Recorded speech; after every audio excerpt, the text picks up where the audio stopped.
والصلاة والسلام على محمد الأمين أعوذ بالله من الشيطان الرجيم بسم الله الرحمن الرحيم. خواتین و حضرات، سنت پر تدبر کر کے اس کی تعین کے 3 اصول ہم نے اب تک پڑھے. یعنی پہلی چیز جو دیکھنے کی وہ یہ ہے کہ کیا وہ چیز دین ہے، کیا رسالت پاک صلی اللہ علیہ وسلم نے اس کو دین قرار دیا ہے. پہلی چیز کیونکہ اللہ کے پیغمبر لوگوں کو دین پہنچانے کے لیے آئے تھے اور دین ہی کی تبدیل و تلقین کے لیے ان کو مبعوث کیا گیا تھا. دوسرا اصول یہ ہے کہ کیونکہ سنت کا لفظ بولا جاتا ہے تو سنت کا لفظ عملی زندگی کی چیزوں کے بارے میں بولا جا سکتا ہے. یہ تاریخی واقعات کے بارے میں، ایمانیات کے بارے میں یا عقائد کے بارے میں نہیں بولا جا سکتا. اور تیسرے اصول کا تعلق ان احکام کی تعین کرنے سے ہے کہ جن میں قرآن مجید بھی خاموش نہیں ہے، اس میں ذکر آ گیا قرآن میں، اور وہ سنت میں بھی یا تو قرآن پر عمل کے لحاظ سے زیر بحث آ رہے ہوں گے یا ابتداء وہیں سے شروع ہوئے ہوں گے.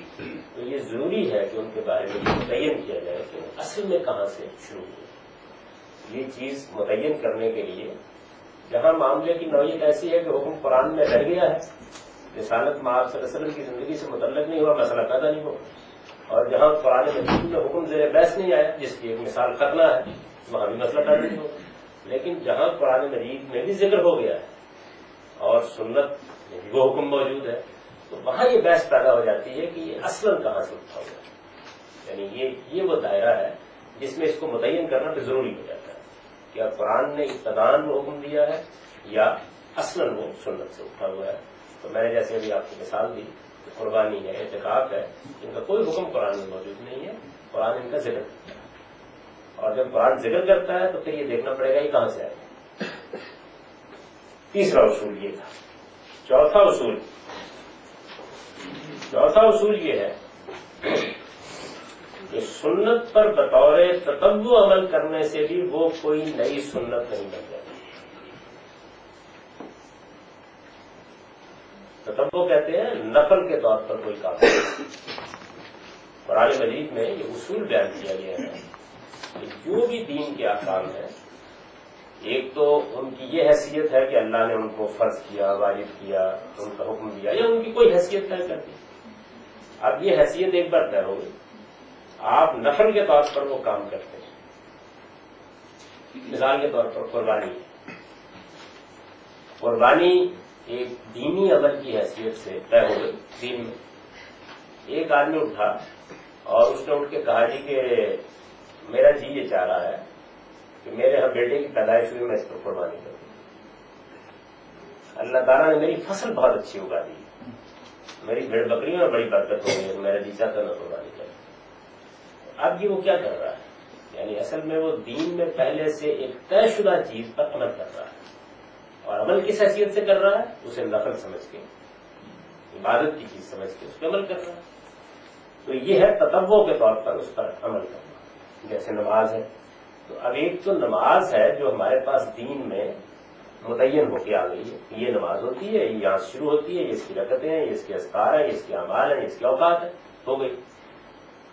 خیال ہوا ہمیں کہ اللہ تعالیٰ نے بڑی نعمت عطا فرمائی ہے، ہم شکرانے کے طور پر اللہ کے سامنے سے جریز ہو گئے، 2 رکعتیں ہم نے پڑھ لی. اچھا کوئی مصیبت تکلیف آ گئی تو ہم نے کہا کہ اللہ تعالیٰ نے قرآن مجید میں یہ کہا ہے کہ ایسے موقعوں پر نماز پڑھ کے دعا کرو. ہم نے 2 رکعتیں نماز پڑھی، اللہ نے دعا کی. تو یہ جو نماز ہم نے پڑھی یہ کیا ہے؟ یہ ہم نے بطور نفل نماز پڑھی. تو اس کو عربی زبان میں نفل بھی کہتے ہیں اور تتبع بھی کہتے ہیں.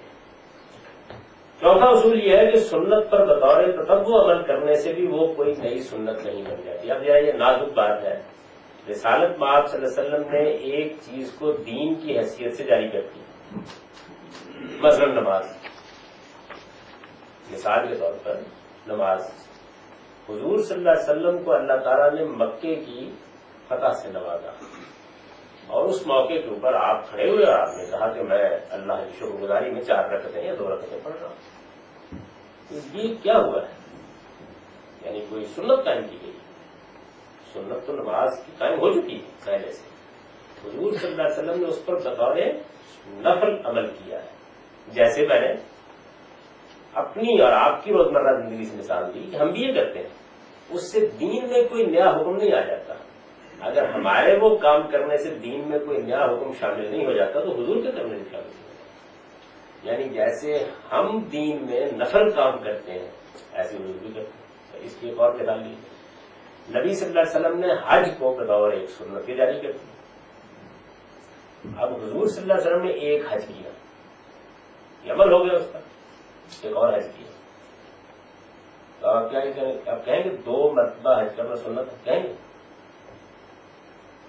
نہیں کہہ سکتے. یعنی یہ حضور نے بطور نفل حج کیا، الا یہ کہ خود حضور اس کی کوئی حیثیت متعین کرتے. تو نبی صلی اللہ علیہ وسلم کے اعمال میں اس کو بھی دیکھنا الگ الگ ضروری ہوتا ہے کہ ایک کام کو آپ کب بطور دین جاری کر رہے ہیں اور کب پھر اس پر خود نفل کے طور پر عمل کر رہے ہیں. اگر اس پر نفل کے طور پر عمل کرنا جائز ہے، 2 بار کریں گے، 4 بار بھی کریں گے، 10 بار بھی کریں گے. مثلا آپ نے اگر یہ بات ایک بار متعین کر دی کہ نماز ایک دین کا حکم ہے اور نماز کی یہ شرائط ہیں، یہ آداب ہیں، یہ حدود ہے، اور یہ بھی بات اصول کے طور پر واضح کر دی، آپ نے کر دی یا قرآن نے کر دی کہ نفل کے طور پر نماز پڑھی جا سکتی ہے، تو اب شریعت یہ بن گئی. لیکن نفل کے طور پر نماز پڑھی جا سکتی ہے، اس کی 110 صورتیں ہو سکتی ہیں. کوئی نفل کے طور پر مصیبت میں نماز پڑھے گا، کوئی نفل کے طور پر شکرانے میں نماز پڑھے گا، کوئی نفل کے طور پر محض اللہ کا تقرب حاصل کرنے کے لیے نماز پڑھے گا. آپ اٹھے اور آپ نے کہا کہ میں 2 رکعت نماز نہ پڑھ لوں. تو ایک ہے دین کی حیثیت سے جاری کرنا، سنت کی کیٹیگری میں صرف وہی اعمال جائیں گے اسی چیز پر جو آپ نے جاری کر دی، وہ ہو گئی، ثابت ہو گئی دین کے اندر. اعتکاف ہے، رسالت پاک صلی اللہ علیہ وسلم نے اعتکاف کو مشروع کر دیا، یعنی دین کے طور پر جاری کر دیا. پہلے بھی انبیاء کیا جاری تھا، آپ نے بھی جاری کر دیا. اب خود آپ نے اعتکاف کرنا شروع کیا. جب آپ خود اعتکاف کرنا شروع کریں گے تو ہو سکتا ہے کہ ہر سال کریں، لیکن یہ ہر سال اعتکاف کرنا جو ہے یہ کیا چیز ہوگی؟ حضور ایک نقل عمل کر رہے ہیں، یا وہ آپ کے لیے ضروری ہو، یا وہ آپ کی خصوصیت ہے، اور یا آپ بطور نقل عمل کر رہے ہیں.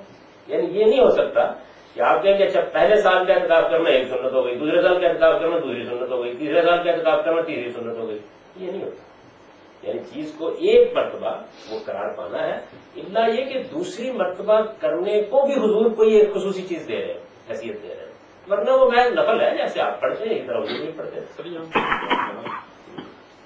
سنت پر وہ عمل کرنے سے وہ چیز سنت تو نہیں بن جاتی، لیکن دین جیسا کہ آپ نے کہا تو دین ہی کا ایک حصہ ہے، اس کے اوپر طور پر وہ عمل کیا گیا. جیسا کہ قربانی یہ دین کا ایک حصہ ہے اور سنت ہے، اگر اس کے اوپر کوئی کسی کا بچہ پیدا ہوتا ہے اس کو یہ کرتا ہے عقیقہ، تو کیا یہ دین نہیں ہوتا؟ یہ تو آپ جو نماز پڑھتے ہیں دین ہی ہوتا ہے، لیکن بچے کا پیدائش کے اوپر قربانی کرنا جو ہے، یا تو اس کو حضور بطور خاص جاری کرے الگ سے. سنت میں نہیں کہہ رہا تو کہ سنت تو پہلے ہے نا یہ قربانی کرنا کسی موقع پہ، یا عید کے موقع پہ قربانی جیسے ہم کرتے ہیں، یہ تو سنت کے طور پہ جاری ہو گئی. اور ساتھ ہی یہ حکم آپ کو بتا دیا گیا کہ آپ کسی بھی موقع پر نفل کے طور پر قربانی کر سکتے ہیں. جی یہ 2 باتیں دین میں آ گئی. جی یہ تو دین ہو گیا. جی اب نفل کے طور پر آپ کئی موقعوں پر کریں گے تو ہر کو الگ سنت قرار دیے. میں سنت نہیں اس کو کہا، کیا وہ دین ہی کے حکم ہوگا جیسے آپ نے کہا کہ سنت پر بطور تو وہ عمل کرنے سے وہ سنت نہیں بن جاتی. دین تو ہے، دین تو بن چکا ہے، پہلے ہی بن چکا ہے. یعنی قربانی دین تو بن چکی ہے، نماز دین تو بن چکی ہے. دین میں اس کی حیثیت ایک نفل کی ہوتی ہے. نفل بات تو یہ جیسے عقیقہ ہے اس میں قربانی جیسے کی جاتی ہے، کیا یہ نفل قرار پائے گا؟ اگر حضور نے اس کو کوئی خصوصی حیثیت دی ہے تو خصوصی حیثیت تو جو نہیں، یہ تو اس سے دیکھنا پڑے گا. خصوصی حیثیت تو نہیں، لیکن نفل جو ہے یہ تو نفل تو ہے، اس میں تو کوئی شک ہی نہیں. یعنی وہ آپ بیٹے کے پیدا ہونے پر کر لیں، بیٹی کے پیدا ہونے پر کر لیں، اپنی شادی ہونے پر کر لیں، یعنی نفل تو ہے، نفل تو ہے. لیکن یہ کہ مثلا شادی کے موقع پر قربانی کرنے کو حضور نے بطور دین الگ سے جاری کر دی ہے، پھر سنت ہو گئی. پھر وہ سنت کیا ہوگی؟ پھر قربانی کرنا سنت نہیں ہوگی. نہیں، شادی کے موقع پر قربانی کرنا سنت ہوگی. اگر یہ آپ نے نہیں کیا، اور ایسے کہ کسی نفل کام کو ہم کرتے ہیں وہ کسی موقع پر کر دیے، تو اس سے کچھ نہیں ہوگا. یعنی یہ حضور کا نمونہ آ گیا ہمارے سامنے کہ حضور یہ نفل بھی پڑھا کرتے ہیں. جی سنت، میں نبی صاحب اس بات کی کر رہا ہوں، یعنی اس میں حسن میں نے چھڑائی. جی یہ قربانی کی اس سے مجھے خیال آیا کہ یہ لوگ جو صدقے کے لیے دیتے ہیں کوئی گوٹ یا کوئی چیز، اس کا کیا ہے؟ اللہ کی راہ میں خرچ کرنے کا ایک حکم ہے نا قرآن میں، تو اللہ کی راہ میں خرچ، یہ کسی گوٹ یا کوئی دیتے ہیں وہ بھی قربانی ہے؟ قربانی، اور کیا اللہ کی راہ میں قربانی کر دیتے ہیں انفاق کے طور پر۔ اصل میں تو قربانی اللہ کی راہ میں اس زمانے میں جب بھیڑ بکریاں لوگوں کا مال تھا وہاں سے شروع ہوئی، اب وہ ایک بڑی روایت بن چکی ہے۔ پھر ایک دوسری قربانی وہ ہے ابراہیمی قربانی ہے، اس کا اپنا ایک مقام ہے، لیکن اس کی ویلیو ہے، سب کا دینا چاہیے، جائز ہے، اچھا ہے۔ نہیں یہ تو قرآن میں اللہ تعالیٰ نے آپ کو کہا ہے نا کہ آپ اللہ تعالیٰ کی راہ میں خرچ کریں، صدقہ کیا ہے اللہ کی راہ میں خرچ۔ چوتھا اصول یہ ہے کہ سنت پر بطور تطوع عمل کرنے سے بھی وہ کوئی نئی سنت نہیں بن سکتی۔ اچھا اس کو الٹ دیجیے تھوڑا سا تاکہ آپ کو وحشت نہ ہو۔ قرآن کے کسی حکم پر بھی بطور تطوع عمل کرنے سے وہ قرآن کا کوئی نیا حکم نہیں بنتا، وحشت ختم ہو گئی۔ قرآن کے کسی حکم پر بھی بطور نفل عمل کرنے سے وہ کوئی نیا حکم نہیں بن جاتا۔ یعنی مثال کے طور پر قرآن نے کہا کہ آپ اپنے اجتماعی معاملات کو شورا کے طریقے پر چلائیں، اب ہم نے کہا کہ ہم اپنے ادارے میں بھی اجتماعی معاملات کو شورا کے طریقے پر چلاتے ہیں، فلاں جگہ بھی چلاتے ہیں، بعض جگہوں پر یہ واجب ہوگا، بعض جگہوں پر ایک نفل ہے، ٹھیک ہے، اچھا آپ نے اس کو اپنا کرتا ہے۔ گھر میں بھی اگر آپ شورا برپا کرتے ہیں کون روکتا ہے، ایک بات کھل ہو جائے۔ چوتھا اصول یہ ہے کہ سنت پر بطور تطوع عمل کرنے سے بھی وہ کوئی نئی سنت نہیں بنتی۔ وحشت جو ہے نا وہ بسا اوقات محض ایک اصطلاح سے ہو جاتی ہے، جیسے ابھی یہ دے رہا ہے نا کدو کھانا، تو بھائی آ گیا ہے دین میں۔ ابھی ایک یہاں کے رفیق پوچھ رہے تھے کہ جی بات یہ ہے کہ امامہ باندھنا مثال کے طور پر، میں نے ایک صاحب سے کہا، بہت بحث کر رہے تھے میرے ساتھ اس معاملے میں کہ نہیں جب آ گیا ہے تو پھر آ گیا۔ میں نے کہا اچھا میں قرآن کی قائد پڑھتا ہوں، قرآن مجید یہ کہتے ہیں کہ اعدوا لکم ما استطعتم من قوۃ ورباط الخیل، تم لوگ اپنے گھوڑے بہت اچھی طرح تیار کر کے جہاد کے لیے رکھو تاکہ اس کے ذریعے سے تم اللہ کے دشمنوں کو مروب کر سکو۔ اب آپ یہ بتائیے کہ گھوڑا نہیں ٹینک، میں نے نہیں گھوڑا، بھائی گھوڑا ہے، وہاں گھوڑا ہے، وہ کون سی چیز ہے کہ جو آپ کو یہ بتاتی ہے گھوڑا نہیں ہے؟ گھوڑا تو ہے۔ تو قرآن مجید کے احکام میں بھی دیکھا جائے کون سی چیز ہے وہ وہیں رہ گئی ہے، یعنی وہاں گھوڑے کا ذکر جو ہے وہ بطور حکم نہیں ہوا، بطور قانون نہیں ہوا، بطور شریعت نہیں ہوا، بلکہ بطور اقتصاد، یہ کہ گھوڑے اس زمانے میں قوت کی علامت ہو گئی۔ اب آپ یہ کہیں گے نہیں کہ گھوڑا جو ہے نا وہ تیار کر کے رکھنا جو ہے یہ ہے اصل میں جہاد کی تیاری، تو میں یہ کہوں گا کہ ہمارا اس کے لیے اس سے بہتر کوئی لفظ ہے نہیں لوگوں کو، یہ سنت میں بھی ہوگا، قرآن میں وہ کون سی چیز ہے قرآن میں اس آیت کے ہونے کے باوجود جو آپ کو یہ بتاتی ہے کہ یہ گھوڑے کو تیار رکھنا یہ دین نہیں ہے، کون سی چیز ہے جو بتاتی ہے یہ کہ یہ دین نہیں ہے؟ وہی پہلا اصول ہے نا، اس کو آپ اپلائی کرتے ہیں، وہی پہلا اصول ہے کہ گھوڑا پالنا دین نہیں، جس طرح گھوڑا پالنا دین نہیں ہے قرآن میں ہے، قرآن کی آیت پڑھی ہے میں نے، اعدوا لکم ما استطعتم من قوۃ ورباط الخیل، کہ تم ساری تیاری جہاد کے لیے کرو اور خاص طور پر گھوڑے بہت اچھے طریقے سے تیار کرو تاکہ تمہارے اندر جنگی طاقت۔ اس کو مطلب ہم نے ایٹم بم صحیح بنایا پھر تو، یہ ایٹم بم تو پھر صحیح بنا دیا نہیں، اس وقت تو گھوڑا دے رہا ہے، یہ بھی ایک طاقت کی علامت ہے نا، گھوڑا اس وقت کی طاقت کی علامت ہے۔ وہ ایک الگ بحث ہے، میں صرف یہ کر رہا ہوں کہ گھوڑا جو ہے اس کا ذکر آ گیا نا قرآن میں، اور حکم کے انداز میں ذکر آیا ہے گھوڑا پالو، وہ کون سی چیز ہے کہ جو جہاں اس آیت کو پڑھنے کے بعد آپ کو یہ کہتی ہے کہ یہ دین نہیں، یہ قرآن کا حکم نہیں ہے، کون سی چیز کہتی ہے؟ وہی پہلا اصول ہے جو یہاں پہ آپ ہوگا یہ دین نہیں، یعنی اگر تو گھوڑا پالنا دین ہے یا قرآن نے اس کو دین قرار دیا ہوتا تو پھر تو بھائی گھوڑا ہی پالا جاتا، پھر ایٹم بم نہیں بنایا جا سکتا، تو قرآن میں بھی ہوتا ہے اور سنت میں بھی، دونوں جگہ یہ دیکھنا پڑتا ہے۔ سر یہ قرآن میں دین جیسے کہتے ہیں بیان ہوا ہے، قرآن دین کی کتاب ہے، اس میں تاریخ بھی بیان ہوئی ہے کچھ؟ قرآن دین کی کتاب نہیں ہے، قرآن رسول اللہ کی سرگزشت انذار ہے، اس میں دین بھی بیان ہوا ہے، دین بھی بیان ہوا ہے، قرآن میں دین بھی بیان ہوا ہے، یہ بھی بہت اہم ہے۔ اس میں تاریخ بھی ہے اور اس طرح کی باتیں جیسے آپ نے ڈال دی ہے یہ چیزیں ہیں. اس میں دین کا حکم بھی بیان ہو رہا ہے جی اور اس کے ساتھ ہی گھوڑا پالنا ضروری نہیں. لیکن یہ چیزیں دین نہیں. اسی طرح کا سنت میں بھی ایسی کوئی چیز ہے کہ جو دین بھی ہو اور دین نہ بھی ہو. یوں نہ کہیں کہ سنت میں نہیں، یوں کہیں کہ رسالت میں آپ صلی اللہ علیہ وسلم کی طرف سے صادر ہونے والی چیزوں میں یہ سب چیزیں. سنت تو ہم نے دین والی حصے کو قرار دے دیا نا. اصل میں حضور ہے.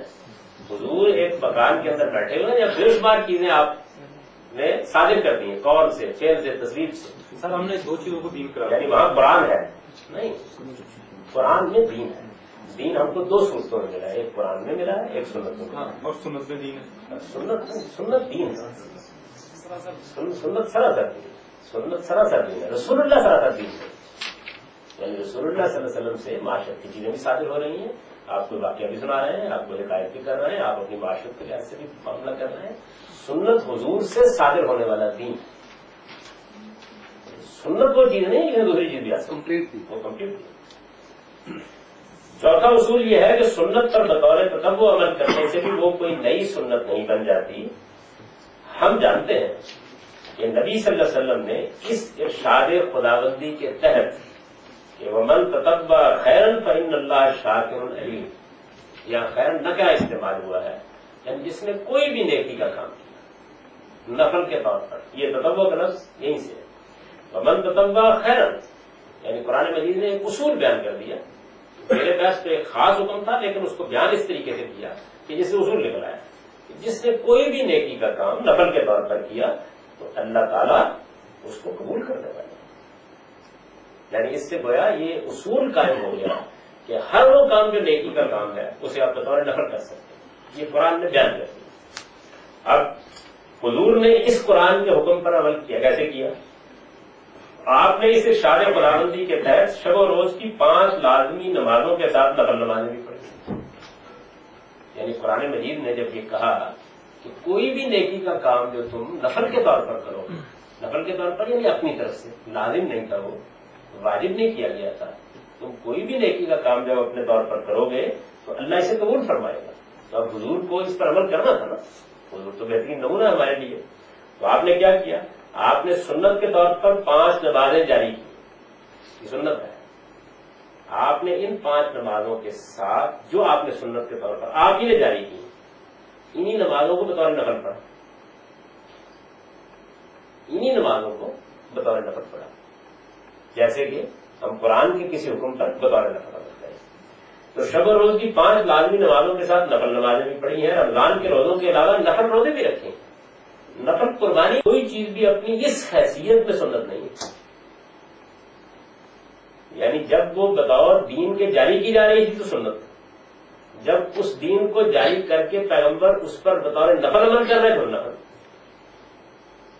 یعنی یہ پھر فرق کرنا پڑے گا حضور کے صادر ہونے والے اعمال میں. رسول اللہ صلی اللہ علیہ وسلم نے جس طریقے سے ان نوافل کا اہتمام کیا ہے، جس طریقے سے ان نوافل کا اہتمام کیا ہے، اسے ہم عبادات میں آپ کا اسوہ حسنہ تو کہہ سکتے ہیں. یعنی یہ حضور کا عبادات کے معاملے میں بہترین نمونہ ہے. کہ دیکھیے حضور نے صرف یہی نہیں کیا کہ جو نماز لازمی تھی وہ پڑھی، بلکہ اس کے ساتھ نفل نمازیں بھی پڑھی. یہ بہترین نمونہ بھی حضور نے ہمارے سامنے پیش کیا. تو یہ عبادات میں آپ کا اسوہ حسنہ ہے. اس کو اسوہ حسنہ تو کہہ سکتے ہیں، مگر اپنی اولین حیثیت میں ایک مرتبہ سنت قرار پا جانے کے بعد بار بار سنن کی فہرست میں شامل نہیں کر سکتے. یعنی یہ ایک حکم ثابت ہو گیا، حضور نے ثابت کر دیا. ثابت ہونے کے بعد آپ نے 10,000 مرتبہ اس پر بطور نفل عمل کیا. تو آپ اب ہر دفعہ ایک نئی سنت نہیں بنا لیں گے، وہ بن گئی ایک بار. یعنی ایک بار ایک قانون پاکستان کے آئین میں طے ہو گیا، اب اس پر بطور فرض بھی عمل ہونا ہے، اور اگر اس پر نفل کے طور پر عمل کیا جا سکتا ہے تو نفل کے طور پر بھی عمل ہونا ہے. یہ مجھے بھی کرنا ہے، آپ کو بھی کرنا ہے، حضور بھی کرتے تھے. حضور بھی کرتے تھے. اس کو آپ سنت کے طور پر جاری نہیں کر رہے تھے. اس کی مثال یہ نمازیں میں سنت پڑھتے اور نفل پڑھتے ہیں یہ؟ جی بالکل ایسے ہی. مطلب حضور صلی اللہ علیہ وسلم نے فرض نمازیں پڑھی، اس کے ساتھ آپ نے کچھ نفل نمازیں بھی پڑھی، اور لوگوں کو یہ کہا کہ بھائی یہ نفل نمازیں اگر تم پڑھو گے تمہارے لیے بڑے درجے ہوگا. یہ نفل نماز ہے، حضور نے خود بتا دیا. اچھا جیسے ہی ایک آدمی نے روک کر پوچھا حضور صلی اللہ علیہ وسلم سے کہ جی یہ بتائیے کہ میرے لیے کیا حکم ہے نماز کے معاملے میں، روزے کے معاملے میں، حج کے معاملے میں آپ نے فرمایا یہ نماز ہے، یہ فرض نماز ہے، یہ روزہ ہے. انہوں نے کہا اس کے علاوہ الا ان تطوع، اس کے علاوہ نفل ہے جب جائے پڑھنا. یعنی یہ کیٹیگری آپ نے خود بھی متعین کر دیا، بالکل طے شدہ کیٹیگری کی. اچھا یہی معاملہ کسی کام کو اس کے درجہ کمال پر انجام دینے کا، یعنی ظاہر ہے کہ نماز آپ ایسے بھی پڑھ سکتے ہیں کہ نہ دل لگا ہوا ہے، نہ ٹھیک طریقے سے آپ نے سجدہ کیا ہے، نہ ٹھیک طریقے سے رکوع کیا ہے، لیکن بس ادا ہو گئی. اور نماز بہت اعلیٰ طریقے سے بھی پڑھی جا سکتی ہے. تو ہر چیز میں ایک اس کا کمال کا درجہ بھی ہوتا ہے. آپ غسل یوں بھی کر سکتے ہیں کہ احمد کھول لی اور نہر میں ڈبکی رہے باہر آ گئے، اور غسل کسی قاعدے ضابطے اہتمام کے ساتھ احتجاج بھی ایسے ہی کرتے تھے. بھائی میں تو دیہاتی آدمی ہوں، یعنی جاتے جاتے سڑک کے اوپر غسل ہو گیا. تو یہی معاملہ کسی کام کو اس کے درجہ کمال پر انجام دینے کا بھی ہے. نبی صلی اللہ علیہ وسلم کا وضو اور غسل اس کی بہترین مثالیں ہیں. یعنی اس کی مثال اگر لینی ہو تو بہترین مثالیں وضو کو حضور نے بطور سنت جاری کیا، غسل کو جاری کیا. اب آپ نے اپنے ہی ان دونوں احکام پر عمل بھی تو کر کے دکھایا اور اس کا ایک بڑا اعلیٰ نمونہ پیش کیا. آپ نے جس طریقے سے یہ دونوں کام کیے ہیں اس میں کوئی چیز بھی اصل سے زائد نہیں ہے کہ اسے ایک الگ سنت ٹھہرایا جائے، بلکہ اصل ہی کو ہر لحاظ سے پورا کر دینے کا عمل ہے. یعنی ہر لحاظ سے پورا کر دیا. آپ کے وضو کو دیکھ کر یہ کہنا مشکل ہو گیا کہ اس سے زیادہ بھی کچھ ہو سکتا ہے. بہترین طریقے سے آپ نے وضو کر دیا، جس کا نمونہ آپ نے اپنے وضو اور غسل میں پیش فرمایا ہے. لہذا یہ سب چیزیں بھی اسوہ حسنہ ہی کے ذہن میں رکھی جائیں گی، انہیں سنت نہیں قرار دیا جا سکتا. یعنی سنت وہ دین ہوگا جو آپ نے اولاً انیشیٹ کر کے دین بنایا. اس پر جب آپ عمل کریں گے تو عمل تو 1000 صورتوں میں کیا جا سکتا ہے. جب بطور فرض عمل کر رہے ہیں تو تعمیل کر رہے ہیں اپنے ہی حکم کی. قرآن کہتا ہے نا آمن الرسول بما انزل الیہ، یعنی رسول خود بھی اس چیز پر ایمان لایا جو اس پر نازل کی گئی. تو حضور نے کہا نماز فرض ہے، 4 رکعت نماز ظہر کی فرض ہے، یہ ہو گیا اس نماز کو سنت قرار دینا. اب آپ نماز پڑھنے کے لیے کھڑے ہو گئے، یہ کیا ہوا؟ یہ آپ نے جس چیز کو فرض قرار دیا اس پر آپ نے عمل کیا. اچھا جب آپ نماز پڑھنے کے لیے کھڑے ہوئے تو آپ نے کہا اچھا میں اس نماز کو جو اللہ کا حکم تھا اس کو ادا کرنے کے بعد مزید اپنی طرف سے 2 رکعتیں نماز پڑھ رہا ہوں. یہ کیا ہوا؟ اسی سنت کو بطور نفل ادا کر دیا. یہ فرق کرنا پڑے گا سر. یہ جیسے نماز میں پہلی دفعہ جانے نبی صلی اللہ علیہ وسلم نماز کے سنن میں اس کو شمار کیا، شاید جاری کیا. اس کے بعد بھی کچھ روایزن کیا آپ نے سجدوں میں یا رکوع کے درمیان پہلے میں یہی کہتا ہوں بطور نفل جی یہ چیزیں کے درمیان جی لگتا ہے آپ نے نماز میں. اچھا یہ بھی ضروری نہیں ہوتا کہ وہ چیز اسوہ حسنہ کے ذہن میں لازمن آ جائے، وہ محض نفل بھی رہے. اسوہ حسنہ اصل میں کسی کام کو بہترین طریقے پر کرنا، صرف وہی کیٹیگری ہو، ورنہ مجرد تعمیل ہو گئی یا محض نفل پڑھ لیا گیا. جیسے جی یہ 3 مرتبہ دھونا یا 3 مرتبہ کوئی لفظ کہنا جیسے سجدے میں، رکوع میں، یا تاک ہی پہ اصرار کیوں کیا گیا؟ یہ بھی کوئی اصرار نہیں کیا گیا، پسند کیا گیا. پسند ہی کیا نہیں، لیکن یہ بڑے مسئلے ہیں. جی ایک لفظ آپ نے بولا اور صورت کہیں نہیں پہنچی. ایک چیز کو پسند کرنا، ایک چیز کا اظہار کرنا، یہ 2 الگ الگ باتیں ہیں. حضور تاک کے چیزوں کو پسند کرتے تھے. اس کی وجہ یہ ہے کہ ہر موقع کے اوپر یہ چیز ملحوظ رہے کہ سارا عالم زوجین ہے اور اس میں ایک واحد خدا ہے. تو یہ گویا ایک طرح سے ایک علامتی طور پر آپ کے ذہن میں اس کو زندہ رکھنے کا طریقہ اختیار کیا. اچھا جناب 5واں اصول یہ ہے، 5واں اصول یہ ہے، یعنی یہ تو وہ معاملہ ہو گیا کہ جس میں حضور بطور نفل اپنے ہی بیان کردہ دین پر، اپنے ہی طے کردہ دین پر نفل پر عمل کرتے ہیں. یعنی آپ یہ دیکھیں نا کہ ایک حضور کی حیثیت ہے دین دینے والے کی، اور ایک حیثیت ہے خود اس دین پر عمل کرنے والے کی. تو اس کو بھی الگ الگ کرنا پڑتا ہے ورنہ صورتحال خراب ہو جاتی ہے. اس کی بڑی اچھی مثال ہے. نبی صلی اللہ علیہ وسلم نے صحابہ کرام کو کہا، یہ بڑی مشہور روایت ہے، یہ کہا کہ بھائی مغرب سے پہلے بھی 2 رکعتیں پڑھ لیا کرو. 1-2 مرتبہ آپ نے فرمایا. تو صحابہ کرام کہتے ہیں کہ حضور نے اس کے بعد زیادہ زور نہیں دیا تاکہ ایسا نہ ہو کہ لوگ اس کو سنت سمجھیں. تو اب دیکھیے حضور کہہ بھی رہے ہیں، ترغیب بھی دے رہے ہیں، لیکن صحابہ اس سے واقف ہے کہ کسی چیز کو سنت قرار دینے کا مطلب تو یہ ہوگا کہ پھر آپ اصل میں مغرب سے پہلے 2 رکعتیں پڑھنے کو بطور دین جاری کر رہے ہیں. نہیں، وہ بتا دیا صحابہ نے یہ تبصرہ کر کے کہ ہم سمجھتے ہیں اس بات کو کہ یہ نفل پڑھنے کی ترغیب، اس سے زیادہ کچھ نہیں. لیتخذ سننا الفاظ یہ. تو 5واں اصول یہ ہے کہ وہ چیزیں جو محض بیان فطرت کے طور پر آئی ہیں وہ بھی سنت نہیں. یعنی ایک چیز پہلے ہی ثابت ہے کہ وہ ایک فطری حکم ہے، پہلے سے معلوم یہ ایک فطری حکم ہے، فطرت کے اندر پہلے سے موجود ہے. تو اب حضور صلی اللہ علیہ وسلم ہر وقت تو صرف دین ہی تو نہیں بولتے نا، اس فطری چیز کو بھی بیان کرتے ہیں اسی موقع کو.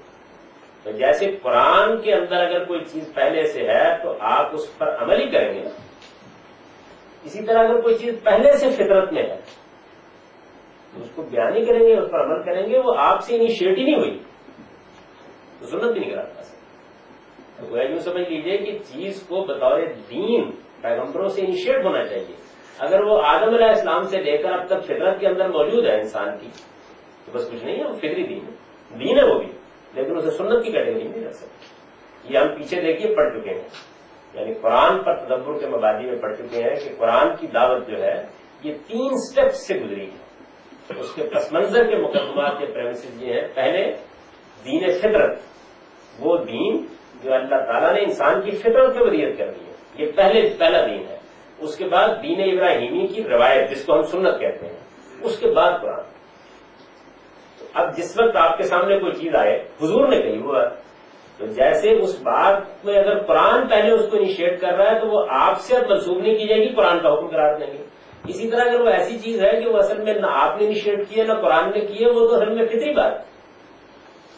مثلاً اس کی سادہ مثال پہلے لیجیے کہ پیچیدہ مثالوں پر آپ لوگوں کو بہت جھگڑا کرنا ہے. تو سادہ مثال لے لیجیے. ایک دن حضور صلی اللہ علیہ وسلم مسجد میں تشریف لائے، آپ نے کہا لوگوں جھوٹ نہ بولو. یہ کیا ہے؟ فرمائیے کیا ہے؟ حکم دے رہے ہیں حضور صلی اللہ علیہ وسلم، آپ کہہ رہے ہیں فطرت.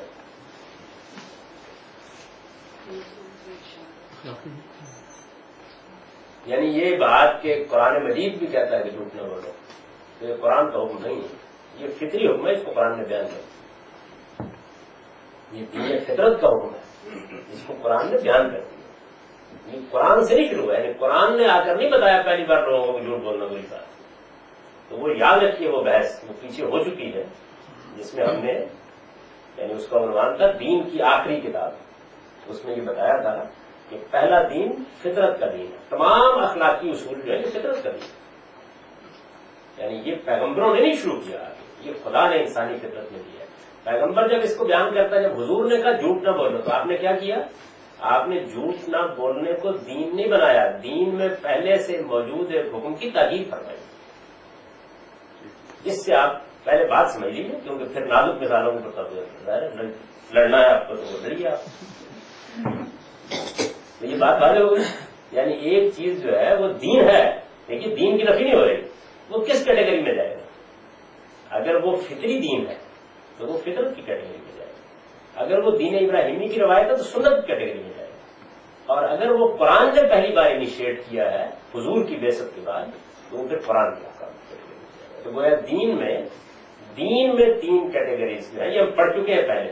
یہاں صرف اس جانب کیونکہ بحث اب آ گئی ہے اشارہ کر رہا ہوں. یعنی دین کی جب کوئی بات ہوگی تو یہ طے کیا جائے گا کیا یہ دین فطرت ہے تو اس کیٹیگری میں چلا جائے گا.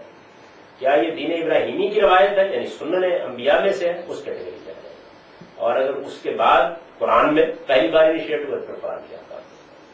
اس کا فرق نہ کرنے سے جو مسائل پیدا ہوئے ہیں وہ بھی آگے آپ دیکھیں گے تو سمجھ میں آئیں گے کیسے مسائل پیدا ہوئے اور کتنے نازک مسائل پیدا ہو جاتے ہیں. 5واں اصول یہ ہے کہ وہ چیزیں جو محض بیان فطرت کے طور پر آئی ہیں، یعنی حضور کی زبان سے صادر ہوئی ہیں، رسالت میں آپ صلی اللہ علیہ وسلم نے ان کو بیان کیا ہے، لیکن وہ اصل میں فطرت کا بیان ہے. جیسے میں نے آپ کو مثال دی، وہ بھی سنت نہیں ہے. یعنی ان کو سنت نہیں کہا جائے گا اس لیے کہ یہ تو پہلے سے ثابت ہو چکی دین کے طور پر، انسانی فطرت میں ثابت ہے. کچلی والے درندوں، چنگال والے پرندوں اور پالتو گدے کا گوشت کھانے کی ممانعت سے متعلق نبی صلی اللہ علیہ وسلم کے ارشادات اسی قبیل سے. یعنی حضور نے کہا مثلا لوگوں نے خیبر کے موقع کے اوپر گدے پکا کے ہڈیاں چڑھا دی. لوگ گوشت کھائے ہوئے بہت دن ہو گئے تھے، مسلمان اس معاملے میں ویسے بھی بہت خیال واقع ہوئے.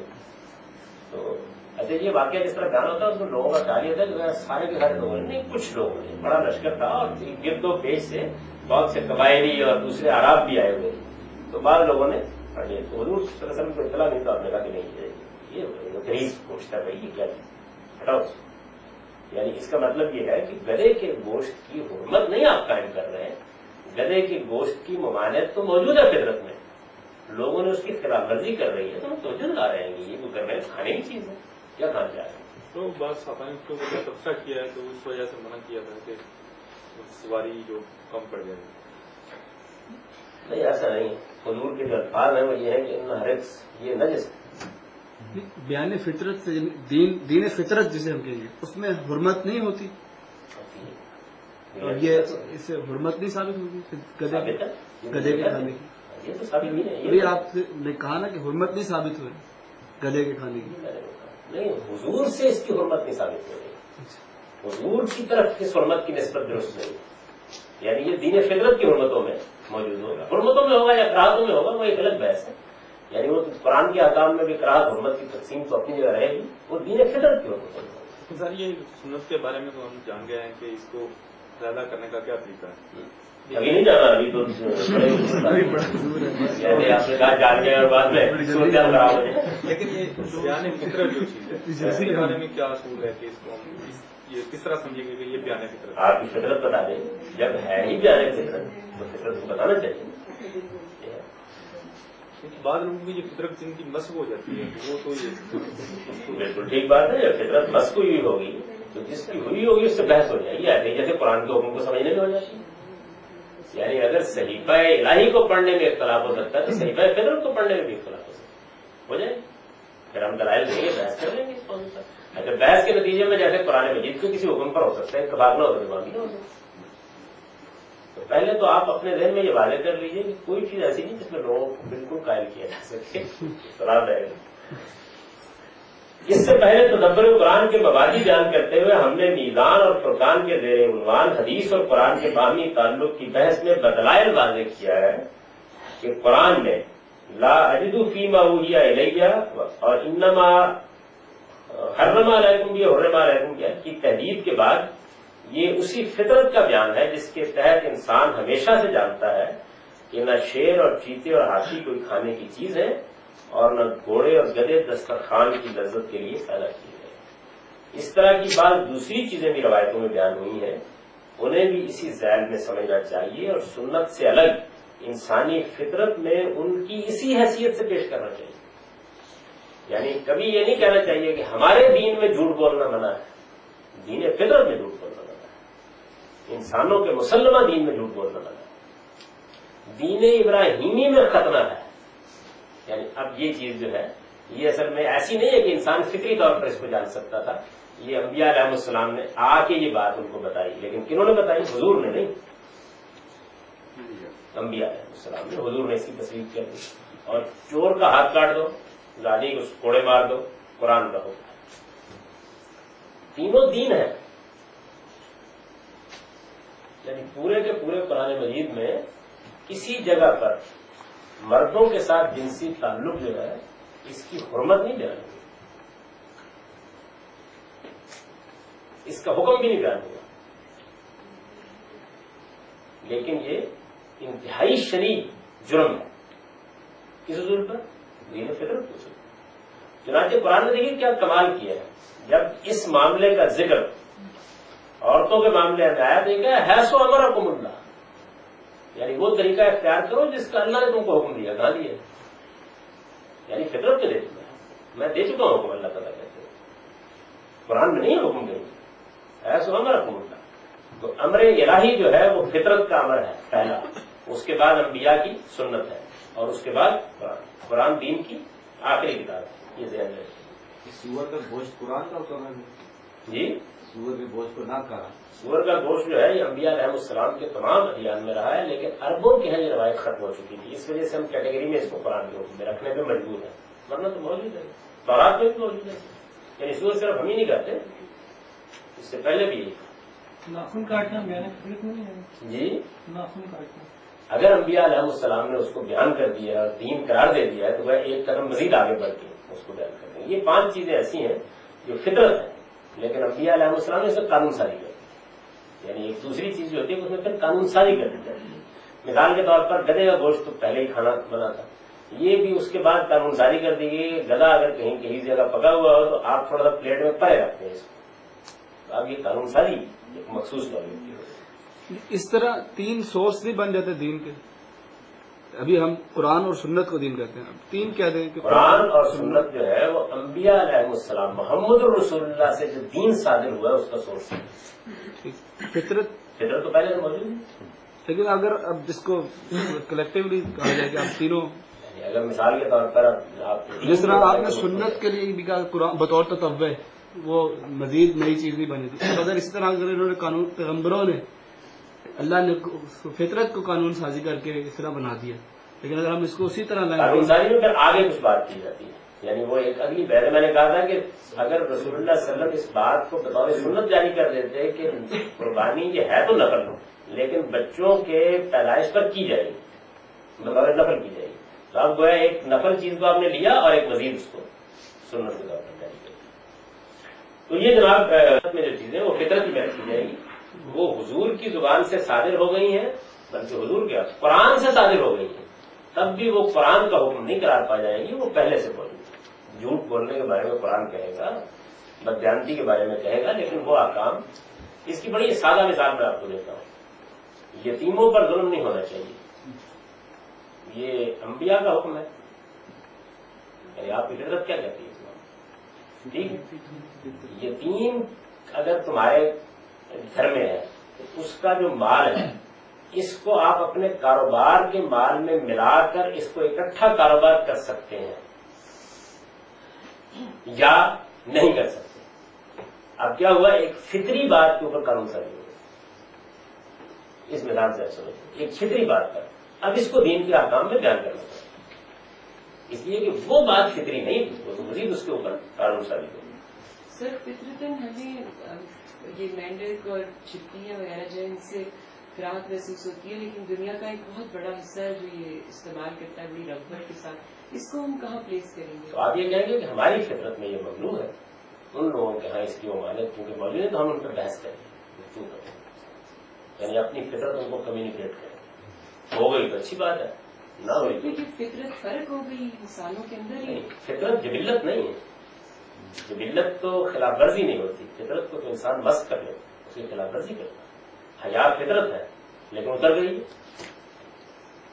فطرت کا مطلب یہ نہیں کہ انسان اس کی خلاف ورزی نہیں کر سکتا. فطرت کا مطلب یہ ہے کہ کوئی چیز تھی تو انسان کی شخصیت کا اقتضا تھا, لیکن انسان تو ارادہ اور اختیار لے کے آیا, اس کی خلاف ورزی کرتا ہے. اور خلاف ورزی بعض اوقات اس کے لیے روزمرہ کی چیز بن جاتی ہے.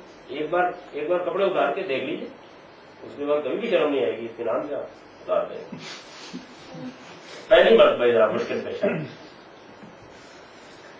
اچھا, چھٹا اصول یہ ہے کہ وہ چیزیں بھی سنت نہیں ہو سکتی جو نبی صلی اللہ علیہ وسلم نے لوگوں کی رہنمائی کے لیے انہیں بتائی تو ہے. پچھلی چیز کے بارے میں ذکر کروں نا, آپ کہتے ہیں مجھ سے اکثر لوگ سوالات کرتے ہیں اور یہ کہتے ہیں کہ جی داڑھی کیا ہے, میں کہتا ہوں میری فطری چیز یا پچھلے اصول کی روشنی میں تو سمجھے, یعنی حضور کی زبان سے بھی اس کے بارے میں کچھ باتیں بیان ہوئی ہیں. کیا یہ سنت ہے؟ فطری چیز ہے. لوگ جو کہتے ہیں یہ سنت ہے, بس اسی کو میں واضح کرتا ہوں کہ جو چیز فطری ہے وہ فطری رہے گی. اور فطری چیز کی کیا نوعیت ہے, کیا حیثیت ہے, وہ انسان اپنی فطرت کی رہنمائی کرتا ہے. یہ اگنا فطرت ہے داڑھی یا اس کو بڑھانا فطرت؟ جی, یہ داڑھی اگنا فطرت ہے یا اس کو داڑھی بڑھانا فطری, داڑھی رکھنا مردوں کے لیے فطری چیز ہے, بس مرضی ہے. کیونکہ فطرت تو اس سے بات کرتی ہے, جی, رکھتے ہیں یہ سنت ہے. فطرت تو اس سے بات کرتی ہے کہ اس کو بڑا رکھا نہیں بڑا چھوٹا تو میرے خیال میں داڑھی اس کو رکھا ہے. ہاں؟ فطرت تو اس سے بات کرتی ہے بات کرتی ہے تو بس ٹھیک ہے, طرح ہو گیا, بس مروا دیجیے. فطرت تو نہیں ہے. یعنی فطرت جو ہے, میں نے پہلے جیسے کیا کہ نہ صرف یہ کہ اس کے معاملے میں انسان کے رجحانات میں تبدیلیاں آتی رہتی ہیں بلکہ اس کو بس بھی کرتا رہتا ہے, تو اس میں بحث ہو جائے گی. سنت بھی کیسے پتا چلے گا تبدیلی ہے یہ؟ دین داڑھی پھر دین ہوئی, اس کا کیسے پتا چلے گا کہ یہ انبیاء علیہ السلام کے علاقوں میں اگر وہ جاری ہے اور ان کے ہاں اس کا اہتمام کیا جا رہا ہے اور صالحین کی ٹریڈیشن چلی آ رہی ہے, تو ہم کہیں گے یہ فطری چیز اور ہماری اپنی فطرت بھی شامل ہے. پھر دین کے اصول کے مطابق پھر دین ہوئی. جی, اصول دین کے آپ کے اصول کے مطابق پھر یہ دین دین ہوئی. فطرت, دین فطرت. یہ مسلمان ہم جو دین فطرت ہونے کا مطلب نہیں ہوتا کہ چیز لازم ہو گئی ہے. کیوں؟ جیسے قرآن میں ہونے کا مطلب یہ نہیں لازم ہو گئی. نہیں. اب جب ایک آدمی دین میں داخل، دین کے تو ہر حکم لازم نہیں ہے.